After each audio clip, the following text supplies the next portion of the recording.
Kamu berdiri di depannya untuk pertama kali. Bukan di museum, bukan di foto hitam putih yang buram, di depannya langsung. Di suatu tempat di Normandia atau Ardennes atau Hongaria. Di tahun yang salah untuk jadi manusia. Lapisan baja bagian depan 185 mm. Meriam KWK-43 kaliber 88 mm yang bisa menembus lambung Sherman dari jarak 2 km.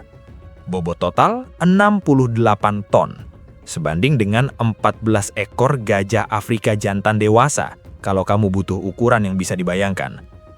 Ini Tiger II, Panzerkampfwagen Aus B. Orang-orang menyebutnya King Tiger atau Königstiger.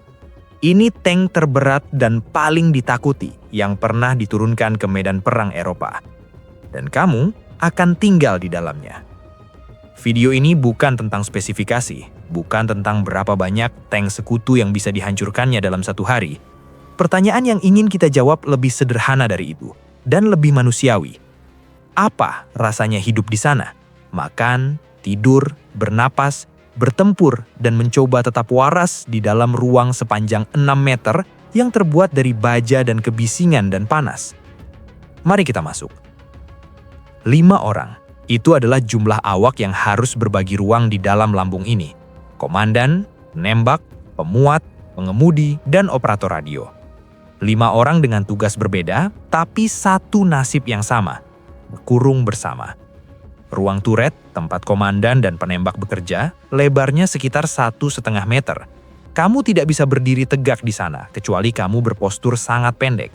Gerakanmu terbatas pada rotasi bahu, perpanjangan lengan, dan kepala yang harus selalu mencari posisi agar tidak terbentur mekanisme elevasi meriam. Pemuat berdiri di sisi kiri bridge dan tugasnya adalah memasukkan peluru 88 mm yang beratnya antara 15 sampai 22 kg berulang-ulang sambil turret berputar dan tank berguncang di atas medan yang tidak rata. Pengemudi dan operator radio duduk di lambung depan, dipisahkan dari ruang turret oleh dinding pemisah baja. Mereka punya ruang yang sedikit lebih lega dalam hal gerakan vertikal, tapi cakupan pandangan mereka ke dunia luar hampir nol. Pengemudi melihat melalui slit periskop. Operator radio memonitor frekuensi sambil waspada terhadap setiap suara benturan yang datang dari arah depan. Bau pertama yang kamu rasakan ketika masuk adalah campuran yang tidak akan pernah hilang dari ingatanmu. Oli mesin yang sudah terbakar dan meresap ke setiap permukaan logam. Asap kordite dari peluru yang sudah dilepaskan sebelumnya menempel di dinding seperti cat yang tidak pernah kering. Karet dari gasket dan selang yang kepanasan. Keringat 5 orang yang belum mandi dengan benar selama berminggu-minggu. Dan di bawah semua itu, bau logam dingin yang sedikit berkarat dan sedikit besi. Ventilasi ada, tapi ventilasi di King Tiger dirancang untuk mengeluarkan asap senjata setelah tembakan, bukan untuk membuat awak merasa nyaman. Pergantian udara cukup untuk bertahan hidup. Tidak lebih dari itu. Mesin Maybach HL230P30V12 duduk di bagian belakang, 700 tenaga kuda. Ketika mesin hidup dan kamu ada di dalam lambung, suaranya bukan sekedar bising. Itu getaran yang kamu rasakan di tulang pipi, di rongga dada, di gigi geraham. Awak veteran King Tiger yang selamat sampai akhir perang, hampir semuanya mengalami tinnitus permanen. Nada denging frekuensi tinggi yang tidak pernah benar-benar pergi, bahkan puluhan tahun setelah perang berakhir. Di dalam King Tiger, kamu tidak mendengar perang. Kamu merasakannya sebagai getaran di seluruh tubuhmu.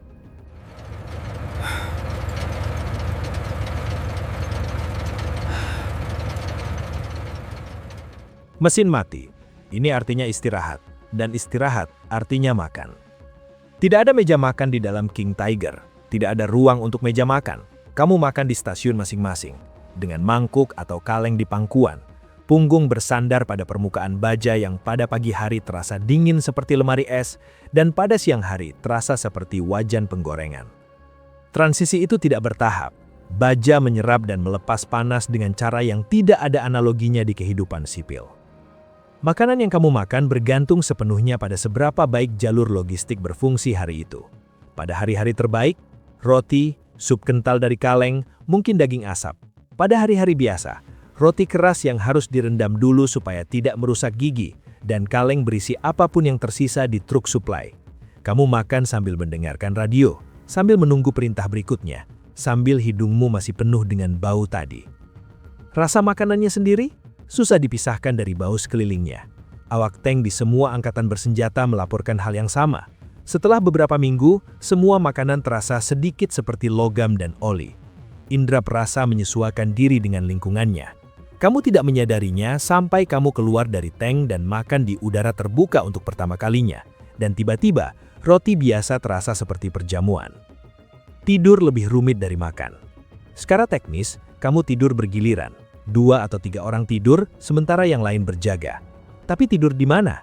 Kalau situasi memungkinkan, awak tidur di luar, di atas lambung atau di bawah tank dengan alas apapun yang tersedia. Tanah lebih nyaman dari interior King Tiger untuk tidur. Ini bukan hal yang bisa diperdebatkan. Ketika situasi tidak memungkinkan, ketika malam terlalu dingin atau musuh terlalu dekat, kamu tidur di dalam. Dan di dalam, satu-satunya permukaan yang agak datar dan agak panjang untuk tubuh manusia adalah tumpukan amunisi di rak penyimpanan. Kamu meringkuk di atas casing peluru 88 mm yang dingin dan keras. Mantel digulung jadi bantal, dan kamu belajar tidur dalam posisi yang tidak pernah diajarkan di tempat tidur manapun. Tidurnya dangkal selalu, telinga tetap terbuka bahkan saat mata tertutup. Setiap suara baru di luar tangki menarik kesadaranmu kembali ke permukaan, dan kamu berbaring di sana sebentar dalam keadaan setengah tidur setengah waspada, berusaha memutuskan apakah suara itu layak untuk bangun atau tidak. Lalu ada hal yang tidak diperlihatkan film manapun. Toilet. Di dalam King Tiger, tidak ada fasilitas apapun untuk kebutuhan biologis. Ketika mesin hidup dan tank bergerak dalam konvoi atau operasi, kamu tidak bisa seenaknya minta berhenti. Prosedurnya bervariasi tergantung komandan dan situasi taktis, tapi intinya sama. Kamu menahan atau kamu menemukan solusi di dalam lambung dengan wadah seadanya, dan itu adalah pengalaman yang tidak ada kata heroik yang bisa menggambarkannya. Tapi ini detail yang nyata, dan bagi awak King Tiger, ini adalah bagian dari kebenaran sehari-hari perang yang tidak muncul di buku teks manapun. Lalu ada perawatan mesin. King Tiger terkenal di antara kru Jerman, bukan hanya karena kekuatannya, tapi karena betapa rewelnya dia. Gearbox ZF AK7200 adalah komponen yang kompleks dan sensitif. Suspensi interlift dengan roda jalan yang saling tumpang tindih membutuhkan perawatan berkala yang menyita waktu luar biasa. Dan ketika lumpur atau lumpur beku masuk ke sela-sela roda, seluruh suspensi bisa macet total. Di musim dingin di front timur, ini bukan skenario hipotetis. Kamu menghabiskan jam-jam setiap hari sebagai mekanik, tangan penuh oli, lutut di tanah, memperbaiki, mengencangkan, memeriksa, lalu kamu kembali masuk ke dalam lambung sebagai prajurit lagi. Batas antara prajurit dan montir di dalam awak King Tiger hampir tidak ada.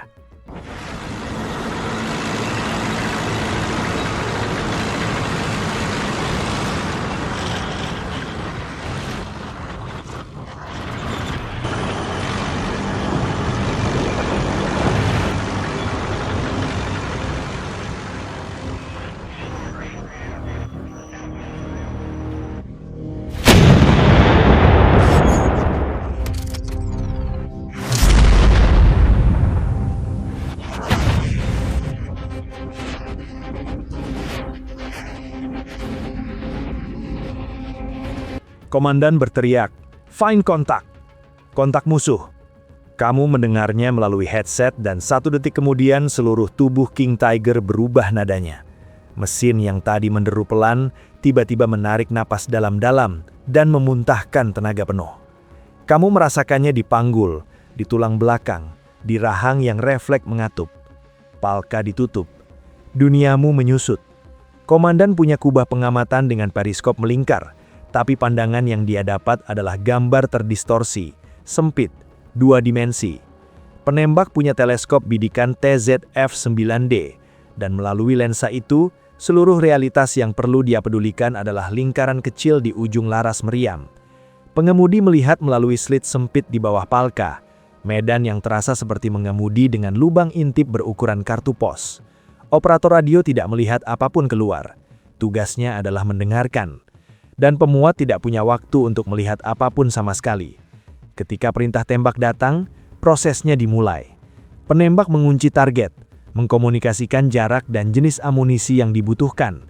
Pemuat bergerak ke rak amunisi, menarik peluru yang beratnya bisa mencapai 22 kg, membawanya ke bridge. Satu tangan memegang selongsong, Satu tangan mendorong ke dalam, lalu dia menjauhkan tangannya dari jalur recoil 1 detik sebelum trigger ditekan. Recoil itu terasa di seluruh turret.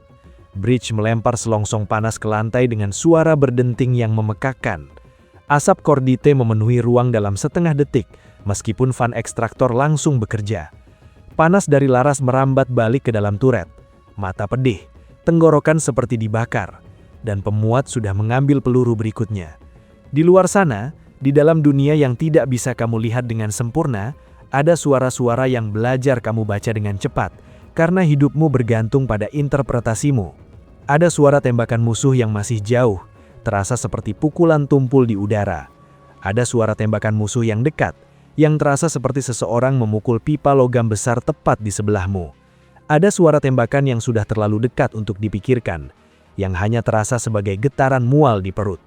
Dan ada suara yang tidak ingin siapapun dengar, suara peluru yang berhasil menembus baja.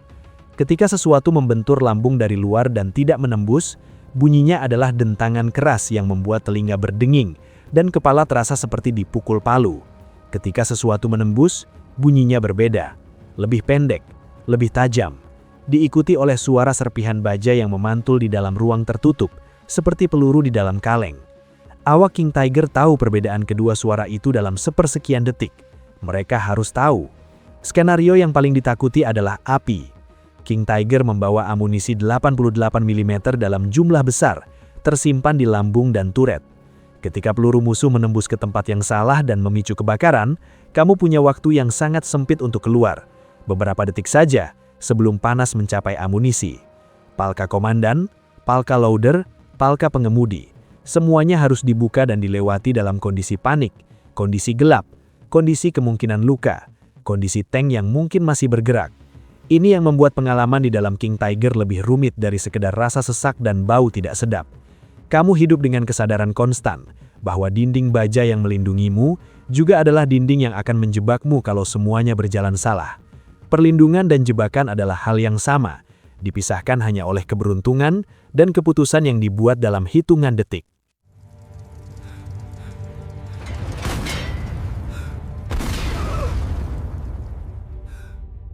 Di atas kertas, ini adalah mesin perang paling dominan yang pernah ada di medan Eropa. Di lapangan, kenyataannya lebih rumit dan lebih pahit dari itu. King Tiger mengonsumsi sekitar 500 liter bahan bakar untuk setiap 100 km perjalanan di jalan beraspal. Di medan berat, angka itu bisa jauh lebih buruk. Jerman di pertengahan 1944 dan 1945 adalah negara yang kekurangan bahan bakar secara kronis. Depo minyak di Rumania sudah direbut. Serangan udara sekutu menghancurkan kilang dan jalur distribusi secara sistematis.